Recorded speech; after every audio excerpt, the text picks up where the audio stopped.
Sri Gaur Bhakta Vrinda, Hare Krishna, Krishna Krishna, Hare Hare, Hare Rama, Hare Rama,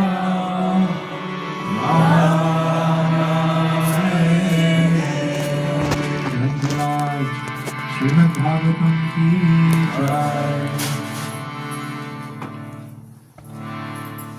Om Namo Bhagavate Vasudevaya. Om Namo Bhagavate Vasudevaya. Om Namo Bhagavate Vasudevaya. Om Namo Bhagavate Vasudevaya. Om Namo Bhagavate Vasudevaya. Om Namo Bhagavate Vasudevaya.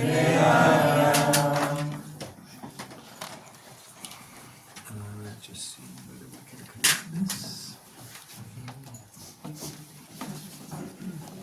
Which am I one? Is there only one port?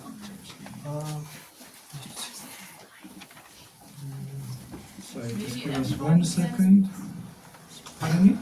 Maybe everyone can move a little bit forward because there's Yes, sure, we have enough maybe- space here. Yeah, many people are going to come. Then we can squeeze in tight.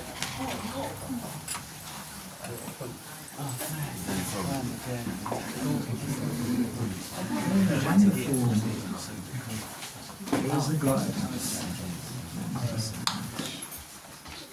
Okay, everyone, so today we're reading from Srimad Bhagavatam. Let me just zoom this in so you can see it better. Oh, it's going to be very small. Maybe you need to go back. Back here. Okay, we can't manage to roll it. You can change the focus. Sorry, just give us a second, everyone. We'll be there soon. Okay. Okay, everyone, so we're reading from Srimad Bhagavatam, Canto number 2, chapter number 5, entitled The Cause of All Causes. And today we're reading from text number 42. So just to give you some context on the Srimad Bhagavatam, Bhagavatam is consisting of 12 cantos. And it's very, very interesting that actually the first am I too loud or am I okay? Okay. The first canto is actually just like a preface. It's just kind of setting the scene. The actual conversation between Parikshit and Sukadev Goswami doesn't actually begin till the second canto of the Srimad Bhagavatam. And in many ways the Bhagavatam is very similar to the Bhagavad Gita because it's the same thing in the Gita. The first chapter is just observing the armies. It's just setting the scene. And then the actual conversation between Krishna and Arjuna starts in the second chapter. So in the same way, the conversation between Sukadev Goswami and Parikshit only really starts in the second chapter. And the whole conversation, in every scripture there's a question which triggers the whole conversation. So for example, Ramayana is a very, very long literature, but there's one question which triggers the whole Ramayana. Anyone know what that question is? What is the qualities of an ideal person? And in answer to that one question, the Ramayana is recited. Imagine, you would ask me one question now, then I'd go on for many days answering it. That's how deep these questions can be answered. So the Bhagavad Gita is also triggered by a conversation. What's a question? What's the question? Arjuna is saying, I am confused.com. I don't know what to do. Dharma Shamuda. I'm not sure what my duty is. And in answer to that one question, Krishna speaks the whole Gita. So there's one question which also triggers the whole Bhagavatam, and that is the question, what is the duty of someone who is about to die? Now we see that this is such a relevant question now just 2 days ago we see this plane crash, and it's kind of inconceivable. Like you see on the internet now, all of these people just before they board the plane, they're like posting Instagram videos, you know, see you, and we're just about to take a flight, we're really happy, you know, we'll be there back home in 10 hours, and something like that happens. It's just so, the world is so unpredictable. So we should understand, we always hear this again and again, but we should understand that these questions are very, very pertinent. One of our Vaishnav poets sings, Kamala Dala Jala Jivana Dala Mala, that your life is balanced like a drop of water on a leaf. Have you ever seen a drop of water on a leaf? It's very, very volatile. At any point, just boom, it can just go. So therefore, Parikshit asked this question, and then what Sukadeva Goswami does is in 3 or 4 chapters, he basically gives the entire philosophy of the Bhagavatam. So actually, if you look at the Bhagavatam second canto, in the first 3 or 4 chapters of second canto, Sukadeva Goswami basically says everything he needs to say, and he culminates. Pure devotional service, that's it. So in one sense, the Bhagavatam is finished. Parikshit is like, I got another 7 days to live here. you can't stop now. So Parikshit is like, quick, ask him another question, keep him talking, otherwise it's all finished. So this is the idea when a very eminent person is in front of you, the more inquiries you have, the better, because you can extract more from them. So that's what Parikshit does. And then in response to Parikshit's question, Sukadeva Goswami begins speaking all about the universe. Why the universe is here, how the universe gets here, and how Krishna is the cause of all causes, which is the chapter that we're reading now. So today we're reading from the final verse of this chapter, and it's talking all about the universe. So today we'll talk about the universe. So you can repeat after me. Burloka kalpita padbhyam Burloka kalpita padbhyam Burloko shanabita Burloko shanabita Burloka kalpito murdna Burloka kalpito murdna Idiva loka kalpana Idiva loka kalpana Burloka kalpita padbhyam Burloka kalpita padbhyam Varlokosya nabita Varlokosya nabita Varloka kalpito murna Varloka kalpito murna Idiva loka kalpana Idiva loka kalpana Varloka kalpita padbhyam Varloka kalpita padbhyam Varlokosya nabita Varlokosya nabita Varloka kalpito murna Sarloka kalpito murna Idivaloka kalpana Idivaloka kalpana. Anyone wants to try? Burloka kalpita padbhyam Burloka kalpita padbhyam Bhuvalokosya navita Bhuvalokosya navita Swarloka kalpito murdna Sarloka kalpito murdna Itivaloka kalpana Idivaloka kalpana Bholoka kalpita padhyam Bhuloka kalpita padhyam Bhuvalokosya nabita Bhuvalokosya nabita kalpito murna Sarloka kalpito murdna Idivaloka kalpana Idivaloka kalpana Burloka kalpita padbhyam Burloka kalpita padhyam Bhuvarlokosya nabita Bhuvalokosya nabita Swarloka kalpito murdna Swarloka kalpito murdna Itivaloka kalpana Idivaloka kalpana Burloka kalpita padhyam Burloka kalpita padhyam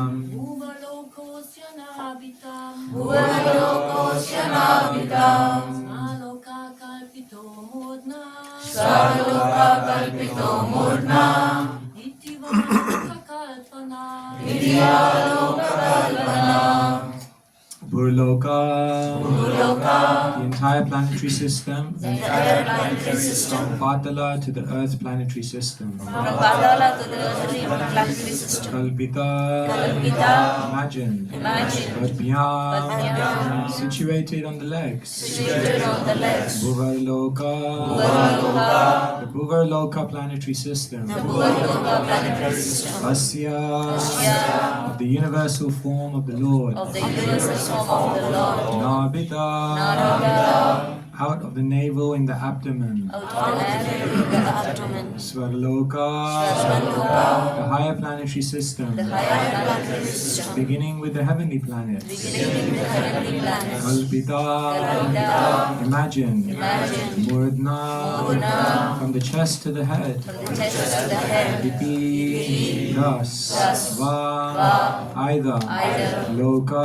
Loka, the planetary system, the planetary system. Kalpana, Kalpana, imagination. imagination. Translation and purport by His Divine Grace, Sri Bhaktivedanta Swami Srila Prabhupada Ki. Jai. Others may divide the whole planetary system into three divisions, namely the lower planetary systems on the legs up to the earth, the middle planetary systems on the navel, and the upper planetary systems, Svarloka, from the chest to the head of the Supreme Personality. Purport. The three divisions of the complete planetary systems are here mentioned.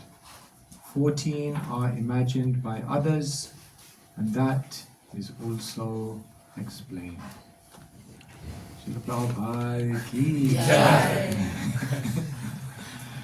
So, the Bhagavatam contains 10 topics. Atra sargo visargascha stanam poshanam utaya manvantere shanukatha nirodha muktirashraya.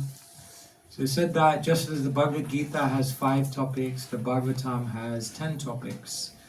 And the very first 2 topics of the Bhagavatam are known as Sarga and Visarga. Sarga means primary creation and Visarga means secondary creation. So primary creation means first all the ingredients for the universe have to be manifested. Before you can cook in the kitchen, you need to go to the supermarket to get all the ingredients or grow them organically, ideally. So first is Sarga means the primary creation. This is how all the ingredients of the universe come about, all the different elements. And then secondary creation, Visarga, is how the engineer of the universe, Brahma, who's like the cook in the kitchen, how he takes all of those ingredients and then he makes it into something beautiful. And that something beautiful is basically the universe that we're living in. So here it's mentioned that this universe that we're living in, the material world, engineered by Brahma, is made up of 14 planetary systems.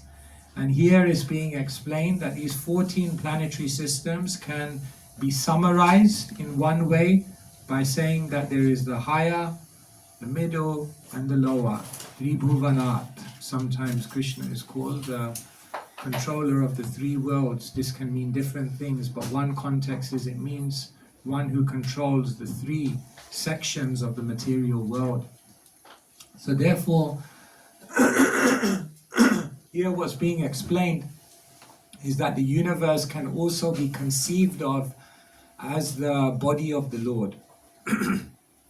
One way to meditate on the Supreme Personality of Godhead, if one hasn't come to the point where they can meditate and focus on the personal form of the Lord, one of the stepping stones on the way to getting here is that one can look at the universe and one can conceive of the universe as the entire body of the Supreme Personality of Godhead, and this is known as the universal form. So the universe is not just a scientific explanation that's there, but it's also opportunity and a facility to actually meditate on the Supreme Personality of Godhead. And so today, because it's all about the planetary systems, what I'm going to try to do for you today is give you an overview of the whole universe. And I have to admit before I begin this that number one, this is an extremely complicated subject matter, and there are many different ways of looking at it. And even the devotee scientists who look at the structure of the universe have different perspectives on what is actually being said here. But what I'll try to do is at least give you a sketch of what the universe looks like according to the Vedic teachers, according to the Bhagavatam's cosmology.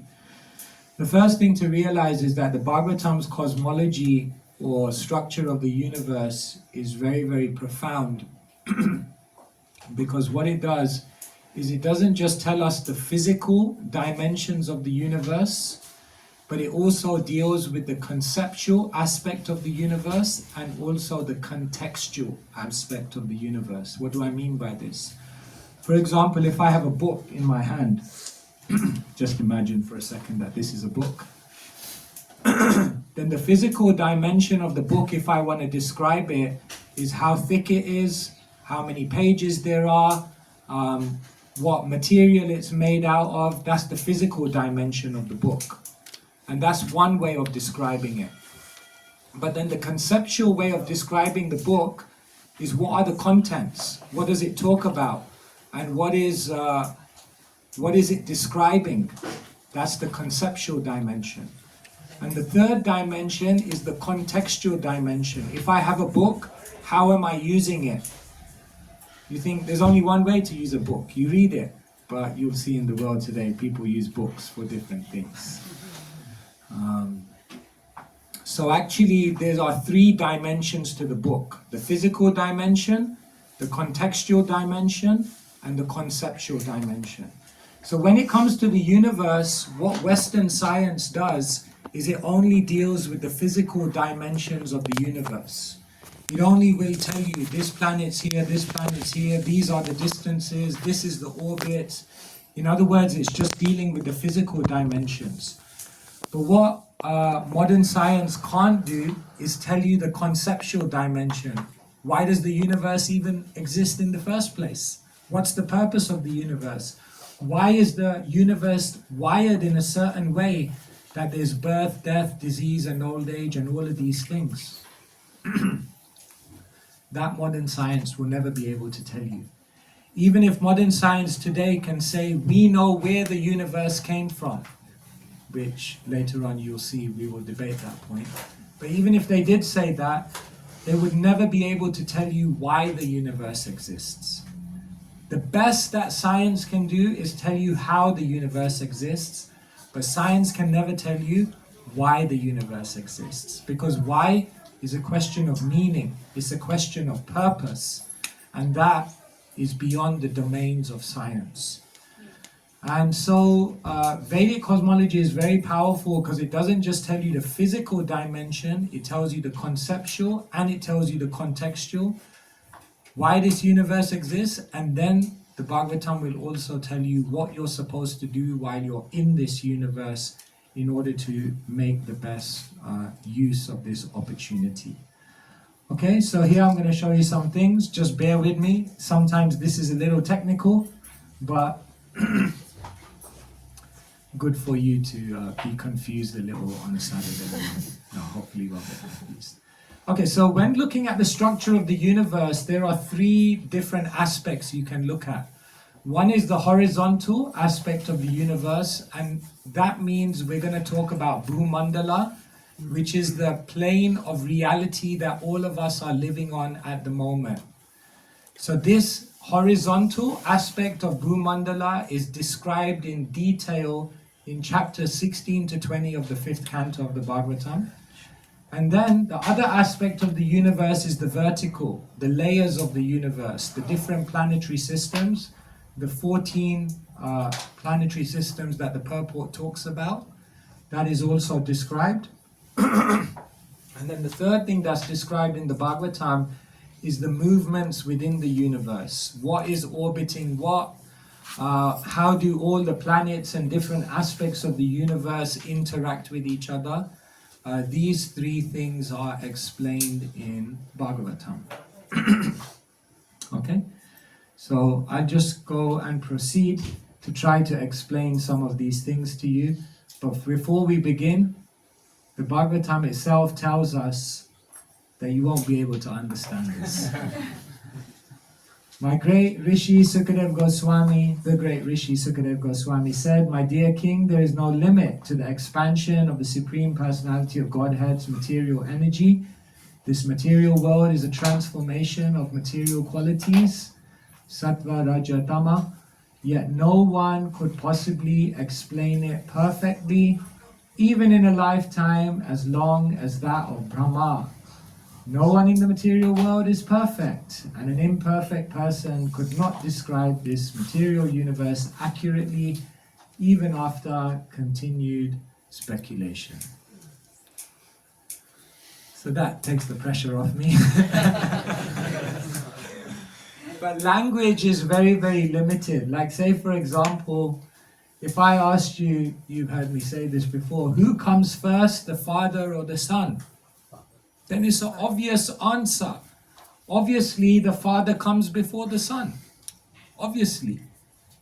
But someone could come and say that's wrong. Because until the son is born, the father is not a father. Therefore, the son has to be born and then he becomes a father. So someone could say, no, the son comes before the father. And then a third person could come along and say, you're both wrong, because the father and son appear at exactly the same time. So now here you have three statements which answer a question. And they're all right, from different perspectives. And therefore, when we try to understand and articulate spiritual phenomena within just material construct of language, we will be limited. We won't be able to understand it fully. And therefore, sometimes you'll see that in scripture, different things seem to be said about the same thing. And you're wondering, how does this fit together? So it's not a contradiction. It's what we call a paradox. Because you have to understand the context of each statement. For example, Krishna says, Yada yada hi dharmasya glanir bhavati bharata. And then in the next verse he says, Dharma sanstha panarthaya. I come to this world to establish dharma. But then what does Krishna say at the end of the Gita? Sarva dharman parityaja. Give up all religion. So which one? Krishna, make up your mind. Which one do you want me to do? I thought you came to this world to establish religion, and then 25 minutes later Krishna says, give up all religion. So someone may say that's a contradiction, but it's not a contradiction. It's what we call a paradox, because both are true, although seemingly on one surface they seem to say different things. So I'm just telling you this because when we hear the statements of the Bhagavatam, it's important to understand that we have to go deeper than just the immediate surface reality of it. Okay? So, here is the universe according to the Vedas. It's very, very beautiful. There is a spiritual world, a place where every word is a song, where every step is a dance, where every day is a festival, and where every meal is a feast. I added that one on. I think it's probably true. And within the spiritual universe is kind of depicted as a lotus, and it's explained that the middle of the lotus is Goloka Vrindavan, and that all other aspects of the spiritual reality emanate out like a mandala from there, and therefore you have different regions even within the spiritual world, which are of varying levels where God or Krishna manifests his intimate personality. So as you go deeper and deeper into the center, then what happens is Krishna manifests more and more of his personality. Just like if you imagine a celebrity, if you go from like their bedroom and then you go to different levels outside of their bedroom, then they become more and more public and more formal and less who they actually are. And the more you go in towards their home or their bedroom, then you actually begin to see who they really are. And so there is God's private life, which is Goloka Vrindavan.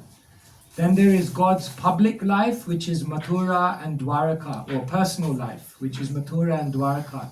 And then there are the Vaikuntha planets, which is like God's public life, public role. So like this, the spiritual universe is very, very beautifully depicted, and it's explained that there are different levels of understanding here. And then what happens is at the edge of the spiritual universe, there is what we call a causal ocean. And this causal ocean is what is basically separating the spiritual and the material worlds. And on that causal ocean is lying Mahavishnu. And then it said from the pores of Mahavishnu's body, all of the universes are coming. So this is very, very powerful also, because if you look at the depiction of the Big Bang, according to scientists, then scientists talk about a singularity. They talk about how all matter was concentrated at a single point, and at an infinite temperature and infinite density. From that one point, there was a massive bang. And from there were different manifestations, and that's basically where the universe came from. So when you read this depiction, it bears striking resemblance to the universes coming out of the pores of Mahavishnu. And so when you begin to see, even if you look at how the Big Bang cosmologists explain the evolution of elements, it's very, very similar to the Bhagavatam. And so the universes come from Mahavishnu. And so it's said that there are as many universes as mustard seeds that you can find in a sack. There are many, many universes. And each universe has a Brahma. And it's said that the Brahma has a number of heads corresponding to the complexity of the universe. And therefore our Brahma is Chaturmukh, which means a Brahma with 4 heads. And there are Brahmajis in other universes which have more heads. And therefore then what does Brahma do? He takes the elements as given by Mahavishnu, manifested from Mahavishnu, and Brahmaji takes those elements, and then what he does is he creates the 14 planetary systems. So this is basically the 14 planetary systems. And the universe, this is called a Brahmanda. Anda means an egg.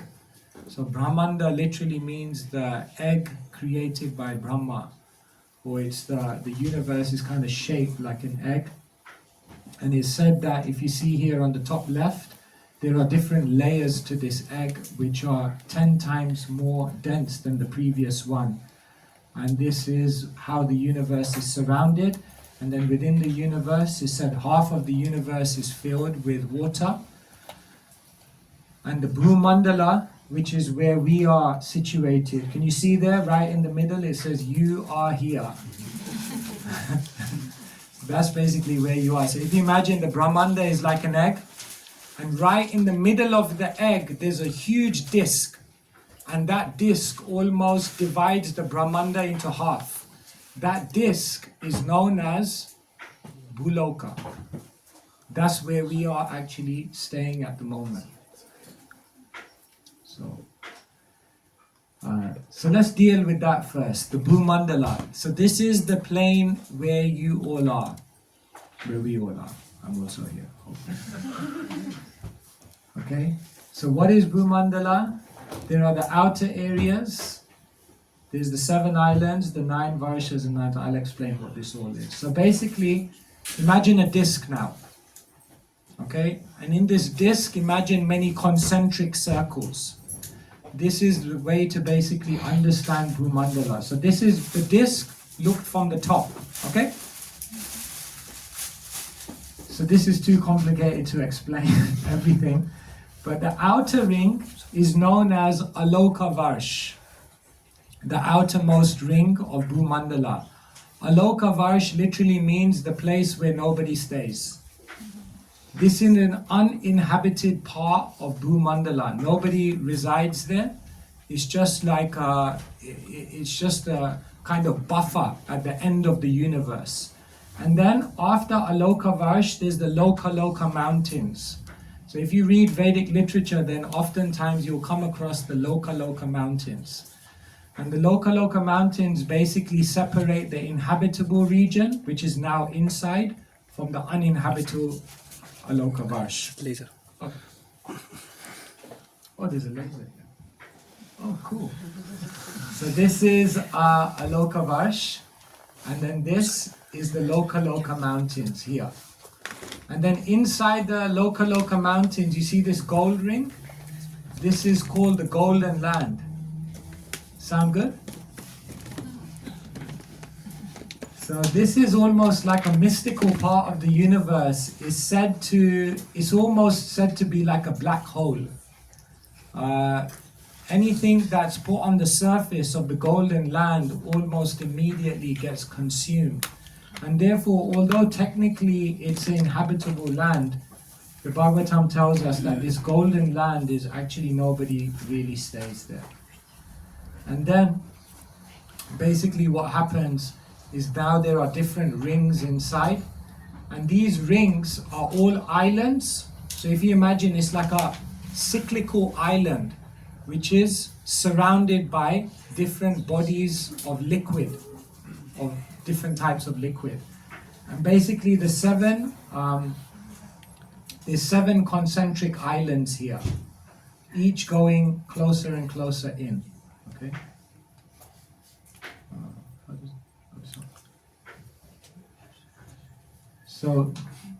So basically it's like this: Aloka Varsh, Loka mountains, and the Golden Land, and then there are 7 islands. Dvipa means an island, and there are 7 oceans, because in between each island there's an ocean. Okay?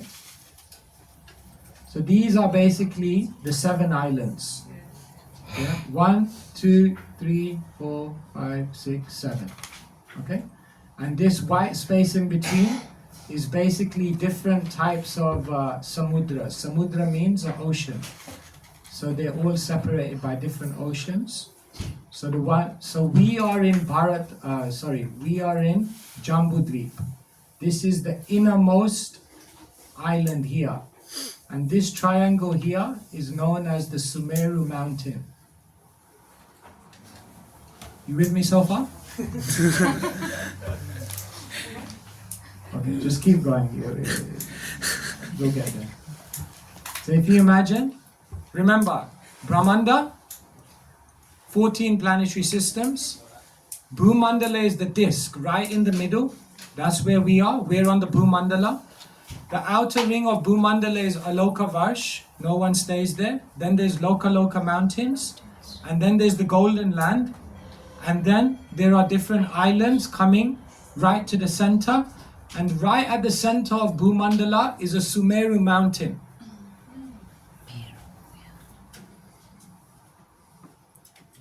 Okay.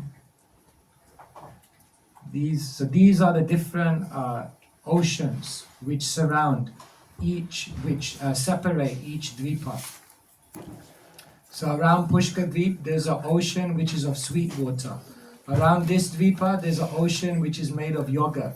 And it comes all like this to Jambudvip, and we're surrounded by an ocean made of salt water. Okay? So, this is Jambudvip. This is Bhumandala, remember? And now we're in the innermost island, Jambudvip, that's where we are staying. And Sumeru mountain is right in the middle of it. Okay? So, Jambudvip is said to be split into 9 varshas. Okay? You can see here. these mountains separate different regions and create basically 9 varshas, or like 9 countries. So this is Jambudvip now, and we are basically living here, Bharatvarsh, and the mountain which is surrounding Bharatvarsh is the Himalayas. Okay? All of these varshas on Jambudvip, although they're on the earthly plane, because remember, this is all on Bhumandala, but these are said to be heavenly planets which are even on the earthly plane. So they're called Bhauma Svarga. Therefore, you can't just enter those. But Bharatvarsh is said to be Karma Bhumi. It's a place where those who still have karmic things to work out, this is where they come, Bharatvarsh. Okay? So we are living in Bharatvarsh. I'll just finish this and then I'll take questions. So basically, this is a lot of information, but I won't go through all of this now. Let me just see here. So this is important. So this is Bharatvarsh here, this arc here. So where are we living? Is the earth flat or is the earth round? Because now you're saying, someone may say to me that we're living in Bhumandala, and Bhumandala is a disc. And you're saying Jambudvip is a flat island on that disc, and the lowermost arc of it is Bharatvarsh, where we're staying. So are you suggesting that we're staying on a flat earth? Again, there are debates about this, but the prevailing theory seems to be that what the Bhagavatam is describing is that there is a Bhugola, or a earthly globe, which is the globe we're staying on, and this is basically suspended above Bharatvarsh. It's suspended above the Bhumandala. So you can breathe now. We are living in a spherical planet, but it's suspended above a flat plane known as Bhumandala or Bharatvarsh or Jambudvip, whichever you're. What means suspended? Pardon me? What means suspended? It means it's above the disc but not touching it. It's like floating above the disc. And just to give you some idea of why how it's very, very interesting. As per scientific calculations, the diameter of the Earth is 12,000 kilometers, about 12,700. Yeah, that's the diameter of the Earth. See here. And according to the Bhagavatam, when it looks at Bhugola, it says Bharatvarsh, we're talking about Bhugola. It says that the Bhugola is 1,000 yojanas in diameter. And 1,000 yojanas, 1 yojana is 8 miles. So according to the Bhagavatam, the Bhugola is 8,000 miles in diameter. And if you compare 8,000 miles to kilometers, then you get 12,872. Which bears a striking resemblance to what modern science says the Earth diameter is. So, there's some correlation there. Alright, so that's where we are. So now if anyone asks, you can explain to them. Okay, so I just summarize very, very quickly. Let me just, you may think, well, what's the point of knowing all of this? It's very profound, honestly. So let me just go back here. So remember, we are in this universe, okay? The universe is made up of 14 planetary systems. We are right in the middle. There's a disk here, and this disk is known as Bhumandala. And this Bhumandala has many, many rings, which are like islands. And inside the center of Bhumandala is a huge mountain known as Sumeru. And around that mountain, the innermost island is where we are staying. That innermost island is known as Jambudvip. And in Jambudvip is split up into 9 varshas. And Bharatvarsh is the one which is inhabitable by human beings. The others are heavenly on earth. And in this Bharatvarsh, there is a Bhugola, a planet which is suspended above the disk. And that's basically where we're staying. And I should also share this with you. The Ganga basically comes into the universe from the causal ocean. And basically what happens is when the Ganga comes into the this is the best one. When the Ganga comes into the universe, then it hits the top of Sumera mountain and it goes in 4 directions, north, east, south and west. And what happens is it trickles down and then it comes through the mountains, and then through the mountains it comes into all the Varshas. So our Ganga comes through the Himalayas and then feeds basically Bhugola. So that's where the Ganga comes from, just in case. Okay, questions? I'll be able to answer that. Yeah, go ahead. Okay, so you said at Bharatavars, they are on the body, on the earthly platform. The inhabitants have karma, and on the heavenly planets they don't have.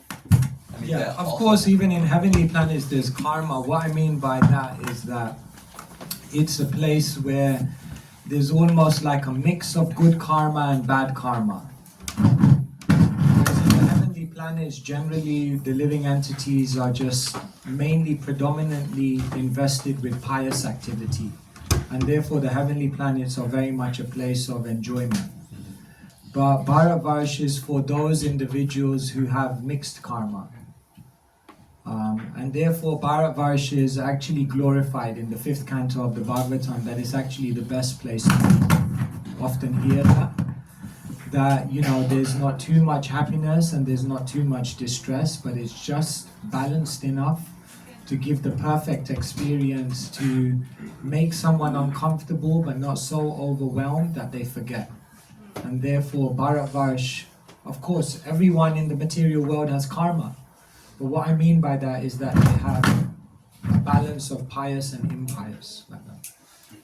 And another question, maybe you can, in this regard, tell us about Dhruva's Okay, yes. planet. Okay, I'll come back to Dhruva because that's going to come in the next bit. Yes.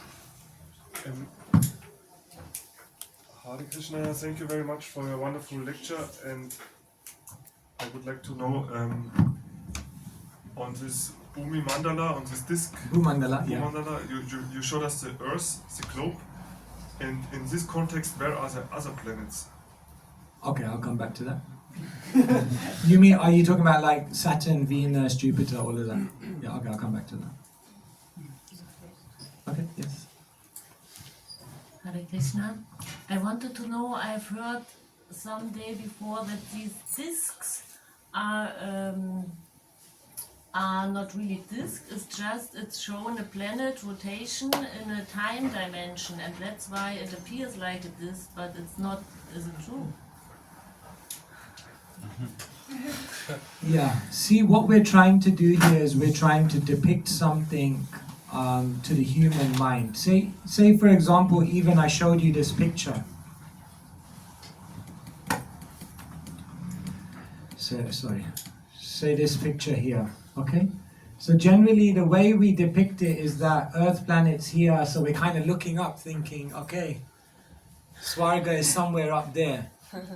Because our general concept for our mind is that, you know, upper means up and lower means down. But actually, this is not the way the universe is. It's not so simple like this, that it's just higher and lower. That's just a physical projection that we've created. These lokas are all like in different dimensions. So it's not so like gross, like up and down. And in the same way, sometimes when we talk about discs or we talk about different things like this, we're just talking about it like that to try to get some kind of picture within our mind. But the actual kind of reality of it is maybe something a little different. So it's hard for the human mind to conceive, and therefore we make diagrams like this. This is even why in Mayapur, obviously we're depicting the whole universe in the temple of the Vedic planetarium, but there are many debates because obviously we're trying to depict it in a way that people can grasp it, but it's not as simple as this, because it's all functioning in different dimensions like that. Hare Krishna Maharaj, thank you very, very much. I would like to know, you said at the beginning that the one question that triggers the Bhagavatam is what is the duty of someone who is about to die? And how should we integrate this knowledge when we want to be well prepared for this moment and we want to go back to Godhead? Also, how should we... Basically saying, how is this even useful? In a nice way, in a very nice way. Like, how is this even useful? I think this is very useful. Knowing about the universe is useful for a few different reasons. The first thing is, at least we know we have an alternative to what modern science is saying. An alternative that corroborates with our observation, an alternative that explains different phenomena that we see. And when we have an alternative explanation, then it means that it can remove doubts. And when our doubts are removed, then we can engage ourselves in determination. And so for some people, having an explanation like this, where the universe, creation, consciousness is scientifically described, is very, very useful. Because it actually shows that we have an explanation for this. Some people it may not be a big thing for them, but for many people it is. And therefore the Bhagavatam includes it, because for many people they need to have a scientific explanation. The second reason why this is very, very powerful is because if we read this in a devotional way, what we'll actually realize is that Krishna thinks very, very deeply about how to create this universe. Everything is engineered in an extremely specific way in order to encourage the spirit soul to get out of here and go back home, back to Godhead. And what happens is when we realize the intricate arrangements that someone has made for us, then that kind of develops our love for that personality. Like if someone does something for you with extreme attention, like it touches your heart. So actually when we read this in a devotional mindset, then we begin to think, wow, how Krishna is making such an effort to engineer the world in such a way to help me come back to spiritual consciousness. And the third way that this helps is because when we read about all of this, it makes us realize I'm very small. The diameter of Bhumandala, see, this is Bhumandala, the disc, remember? Sorry, I keep saying the same thing again because it helps to just cement it. The diameter of the universe, Bhumandala, this disc, is said to be 500 million yojanas. That means, according to the Bhagavatam, the diameter of the universe is, what's that, 500 million times 8, 4 billion miles. That's how wide the universe is. 4 billion miles. Then you kind of look at yourself and think, maybe I ain't so big. When I was a kid, I always liked to go to the ocean, because when I would be in front of the ocean, the vastness of the ocean would almost just help me to realize it's okay. Relax. It's not so bad. You're not so big. Your problems are not that important. There's a whole ocean out there and you're very small. So when we hear all of this, we realize Tamal Krishna Maharaj said that to Prabhupada. Prabhupada said that to Tamal Krishna Maharaj. You know that story. That one time he sensed some pride in Tamal Krishna Maharaj. So he said, he looked at Tamal Krishna Maharaj, he said, and there is a massive universe, and the material universe is just 1/4. And in that 1/4 there are many, many universes. And out of those many, many universes, there's one. And in that one universe, there's 14 planetary systems. And amongst those 14 planetary systems, there's one earthly planet. And in that earthly planet, there are many, many continents. And in this one continent, there are many, many countries. And in this one country, there are many, many cities. And in this one city, there are many, many streets. And in this one street, there are many, many houses. And in this one house, there's many, many rooms. And in this one room, there are many people. And there's one person who thinks he's very important. So when we realize, don't take your life so serious. There's a bigger thing out there. So like this, it helps. Even though sometimes we think, what's all this? Diameters, yojanas, bhumandalas, this, that. What does this have to do with bhakti? Actually, it can help if you read it in a devotional consciousness. I see many questions, but can I just go a little ahead and then come back? It's just a technical. Technical? Okay, go. You said that Bhumandala is like divides the Brahman into half. So that means the lower planets, they are Underwater. Okay. Yeah, I'll come to that. Yeah, that's Yeah, okay. So, shall I go on to talk about the up and down? Yes. As if you weren't confused enough already. Let me confuse you more. Okay. So now I've talked to you about the horizontal, where the plane that we're living in. Now let's look at the vertical. So we described this. So now you should know all of this. Now let's look at the vertical. What actually happens on the different planes of existence. So these are the basic levels of planetary system in the universe. Okay? See here? There are basically, this is Brahmaji, who lives on Satyaloka or Brahmaloka, and then there are all these planets. So we've just so far talked about Bhumandala, which is here, but now what happens here? That is basically what is described next.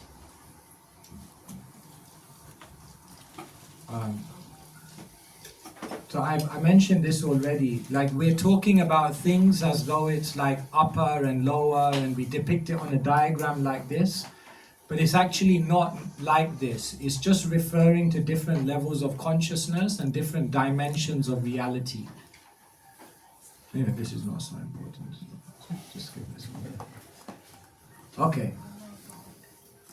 So this is the structure of the universe according to the Bhagavatam. So the topmost planet is Satyaloka. Satyaloka is where Brahmaji resides. So it's said that one day on Satyaloka is like 6 months on the Earth planet. Einstein talked about this. He talked about the relativity of time. So according to the lifespan of a being and the consciousness of the being, they experience time in different ways. So it's explained that as you go up in the universe, and you go higher and higher, then time dilates. And when you get to the edge, above Satyaloka, when you get to the edge of the universe, then time becomes zero. That's why it's said that the spiritual world is timeless. There's no time there. There's nothing decays, because the influence of time doesn't take place there. So Satyaloka, and then these are different lokas which are considered the uppermost planetary systems. So Satyaloka is where Brahmaji is, Tapaloka is like where the 4 Kumaras are and where sages who perform unimaginable austerities, this is where they stay. Janaloka is made up of similar sages. It's mentioned in Janaloka, this is populated by sages who can mystically move between planets. Maharloka is, for example, where Bhrigu Muni, you may have heard of Bhrigu Muni, this is where he stays. So these 4 are considered the upper planetary systems. Dhruvaloka is a very, very interesting planet. So Dhruvaloka is said to be the pole star. Now this is the material world, right? It's the material universe, but it's said that there's always a place within the material universe which is almost transcendental to the material universe. And that place is Dhruvaloka. So it's said that Dhruvaloka is almost like Vaikuntha on earth. And Dhruvaloka, even in modern astronomy, is known as the pole star. So basically, there's all of the stars are moving, but it's saying everything is pivoting around Dhruvaloka. Dhruvaloka is like that one star that never moves. So Dhruvaloka is considered like the pivot of the whole universe. And then from Dhruvaloka down, up till the moon, this is said to be Svarga. Svarga means the heavens. So this is upper planetary system, and then there are heavenly planetary systems. That's these ones. And then the modern planets like Saturn, Jupiter, Mars, Mercury, Venus, according to Vedic cosmology, these are considered to be in the heavenly regions. So this is Svarga, and therefore the moon is considered to be further away from the earth than the sun.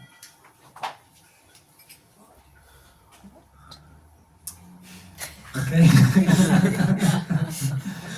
Again, the moon is further away from the earth than the sun.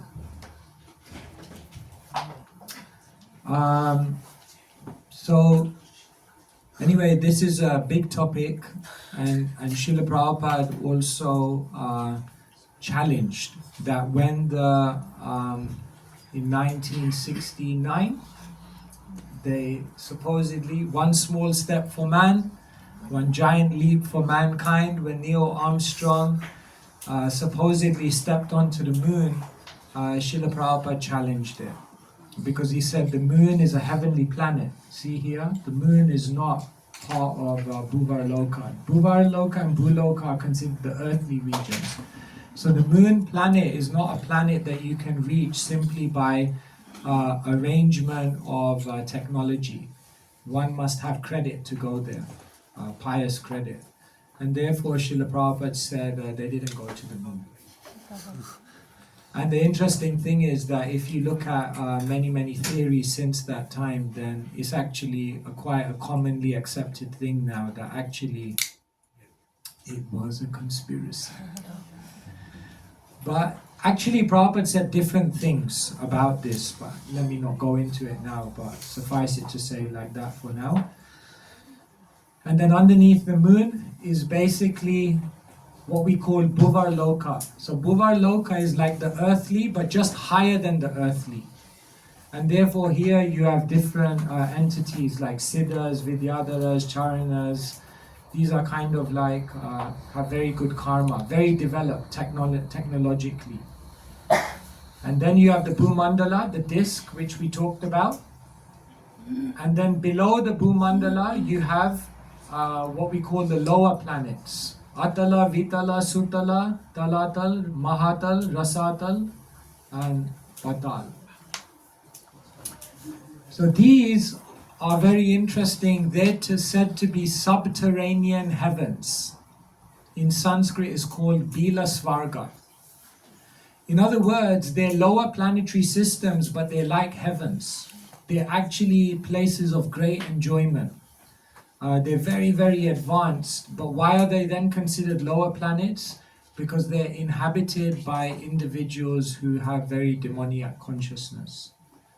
And then right at the bottom is said to be the hellish planets. This is known as Narak Lok, the hells.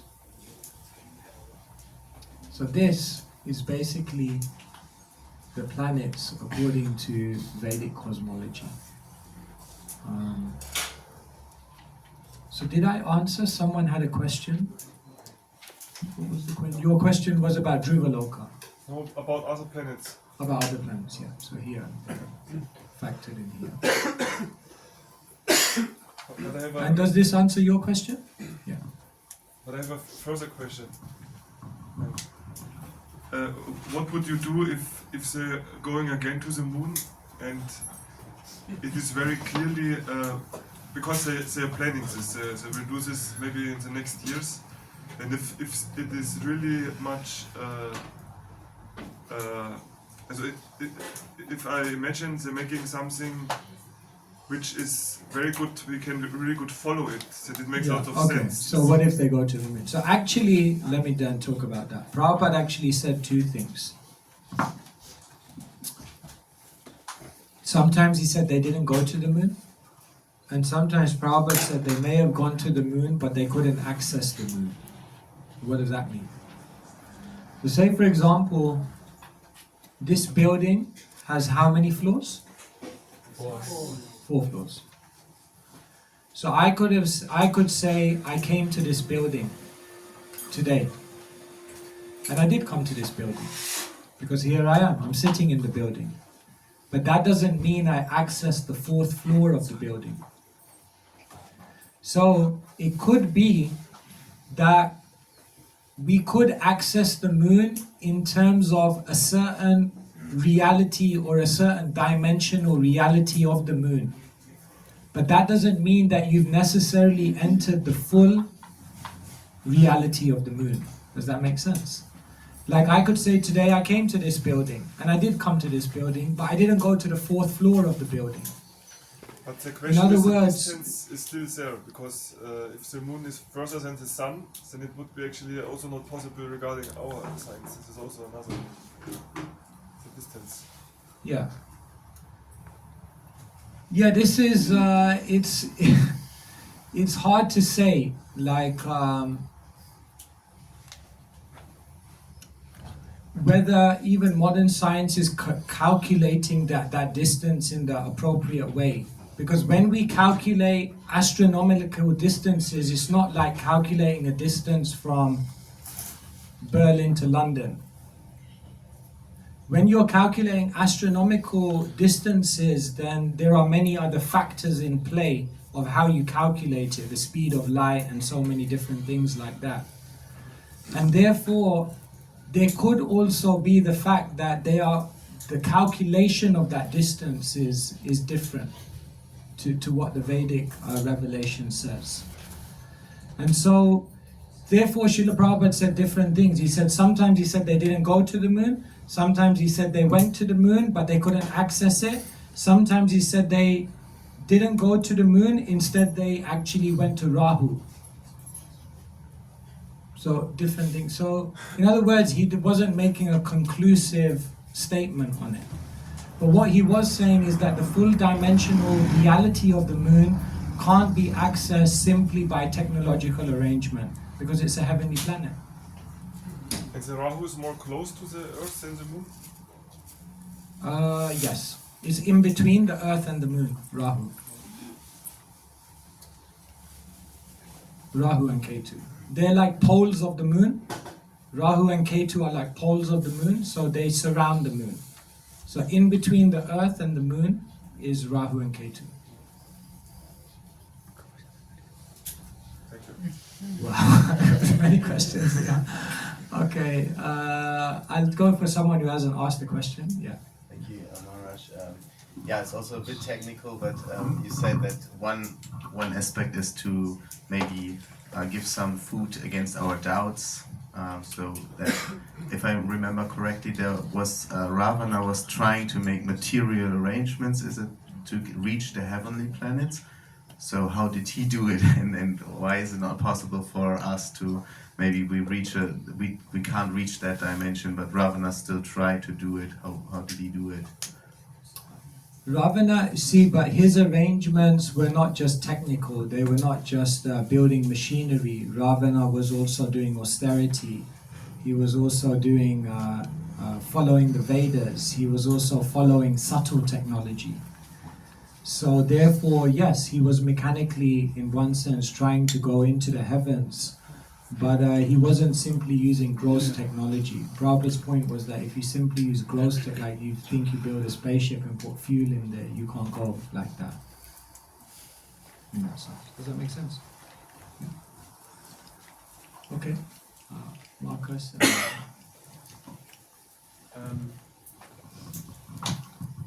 Hare Krishna. I think on the first chart I saw in the spiritual world I saw a mountain, Kailash. Mm-hmm. Is that the Kailash we have on our earth? So is there sort of a connection? Let me just go back. So basically, this one here, yeah? Kailash, yeah. Sorry. This Kailash, right? Yeah.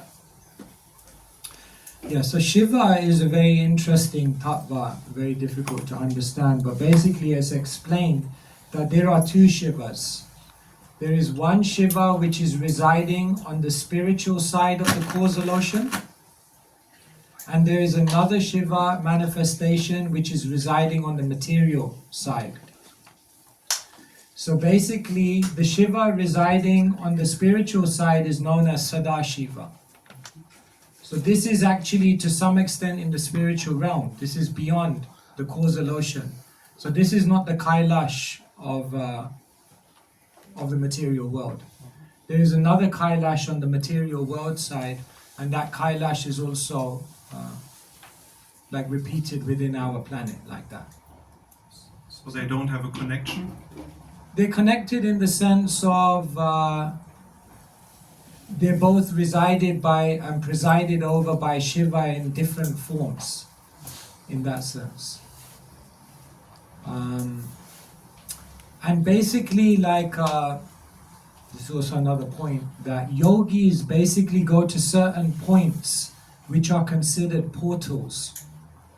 And it's understood that, for example, certain places in this world are known as tirthas, or what we call Svarga Dvar. Svarga Dvar means the gates to higher realities. And so it's said that by going to certain places in this plane of existence, yogis can actually transport themselves to other places in the universe. So in that sense, there is a connection between many of these places like that. Okay, there's too many hands, I get confused. Whoever has the mic, you pass it to the next person so I don't have to make a decision. Hare Krishna Maharaj. So,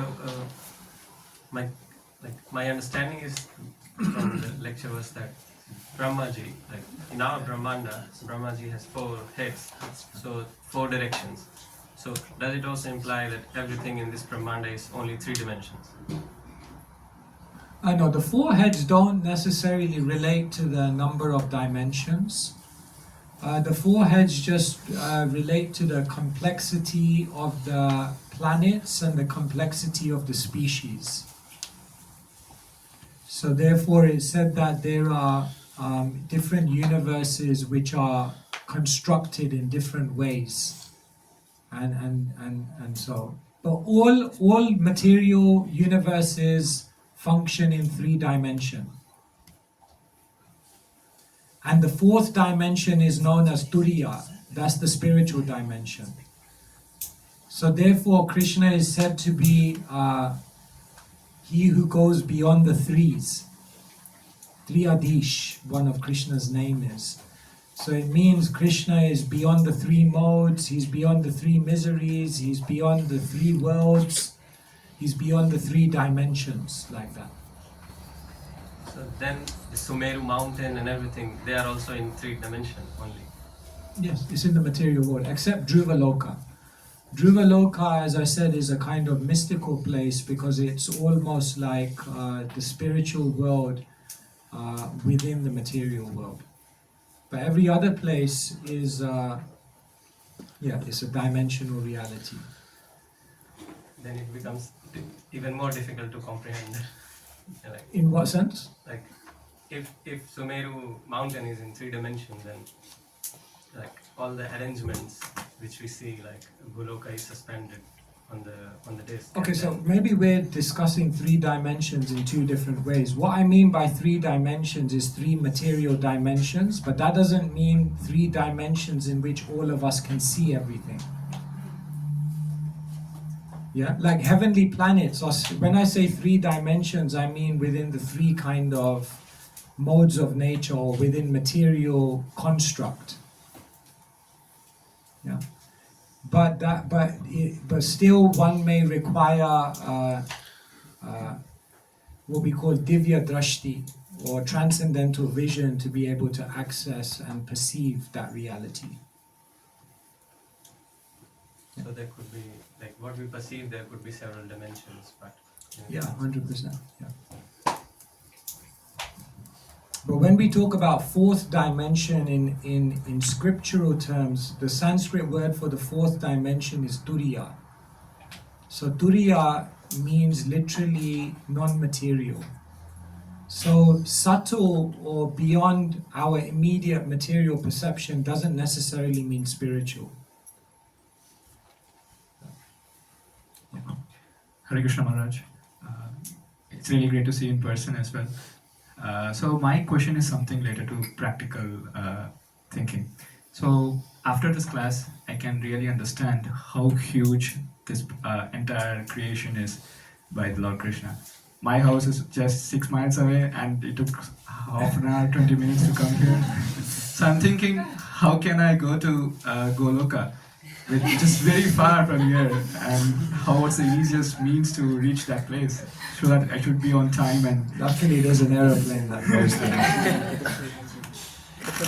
Yeah, Krishna says in the Gita, for example. So therefore Krishna helps.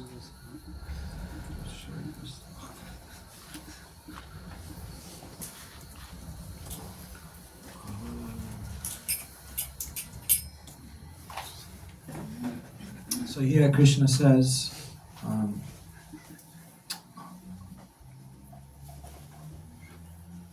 sorry, give me a second. Things are not working. In the 12th chapter of the Gita, Krishna explains this here. It says, Desha Maham Samudharta Mrityusam Sarasagarat Bhavami Nachirat. Nachirat is a very important word. It means without delay. Maya Veshita Chaitasham. So Krishna says, O son of Pritha, for those who have fixed their minds on me, who are engaged in bhakti yoga, I am the swift deliverer from the ocean of birth and death.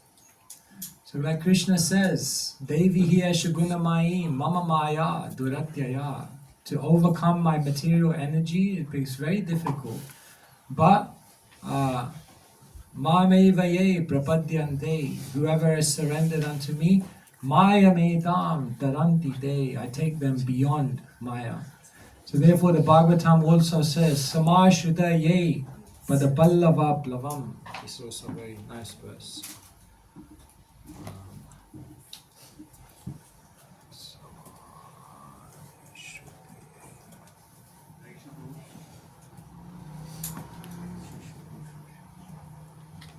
So this verse is basically explaining, see here, for one who has accepted the boat of the lotus feet of the Lord, who is the shelter of the cosmic manifestation and is famous as Mukunda, or the giver of Mukti, the ocean of the material world is like the water contained within a calf's hoofprint.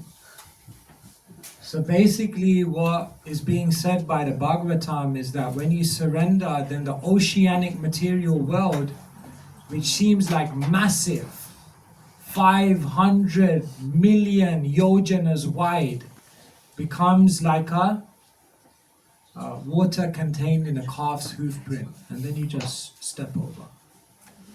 So the idea of the Bhagavatam is that something difficult becomes possible with the mercy. Okay, there are many more questions, but I don't know what to do because it's kind of late, and then we have another thing to do. So what should we do? We can keep going because offering is not. Offering is so carry on. Yes. Oh, okay. Hare Krishna Maharaj. You had mentioned that where we are at the moment is probably one of the best places to be to actually get out of the material world, and that's mentioned a few times in the Bhagavatam as well. I remember once I'd read that even the demigods sometimes Queuing up. I only partially understand that.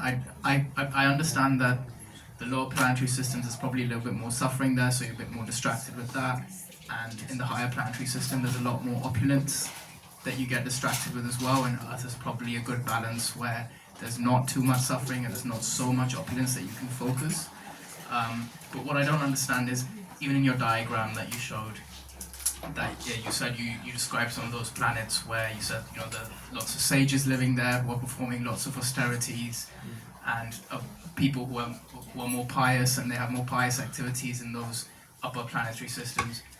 I would interpret that as if they would be closer to get out of that. So then why would Earth be the place that's more suited to get out of the material world? Yeah, good question. So, I think there is somewhat of a distinction here. Like, there is Svarga, and generally when the scriptures are talking about higher planets, then generally we're talking about Svarga. And then above Svarga are these kind of really upper planetary systems. But basically, these planetary systems are very exclusive. They're very much for sages and individuals who do very kind of strict and severe penance and austerity. And therefore, generally, the mass of people don't make it here.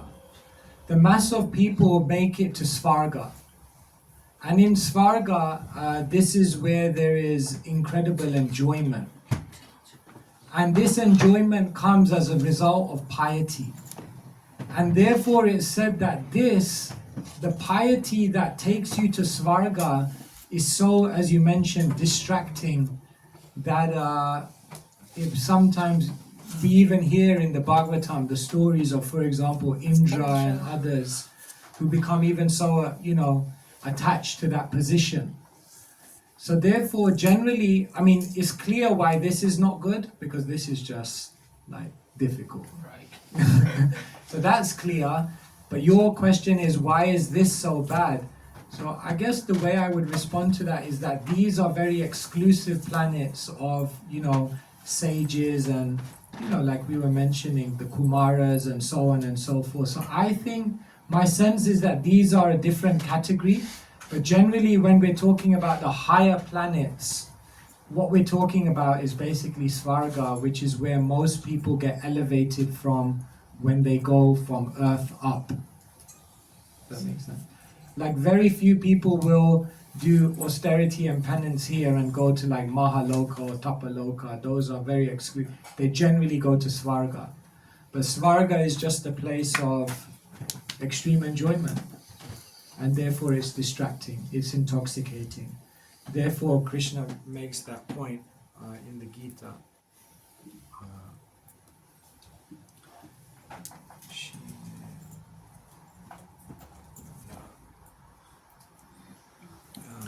This verse, Krishna says, if I can find it, yeah, Krishna says, when they have thus enjoyed vast heavenly sense pleasure and the results of their pious activities are exhausted, they return to this mortal planet again. Thus, those who seek sense enjoyment by adhering to the principles of the three Vedas achieve only repeated birth and death. So here, again, if you look at the Sanskrit, it's generally talking about Svarga. Svarga lokam vishalam. I would say the sages who are in the higher planets, they're of a different category. Is that satisfactory? Because also people want to have darshan. I think Oh, you okay, can also so- start with that during the. So we should finish here?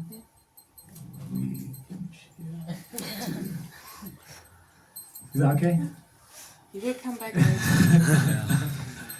Yeah, this is many points here, but at least you get some kind of sense of, it's a difficult subject. We could have just kind of skimmed over it and just talk about something more general, but it's powerful to begin trying to understand this because it gives us so much more context of our lives and where we're staying. So hopefully it was useful.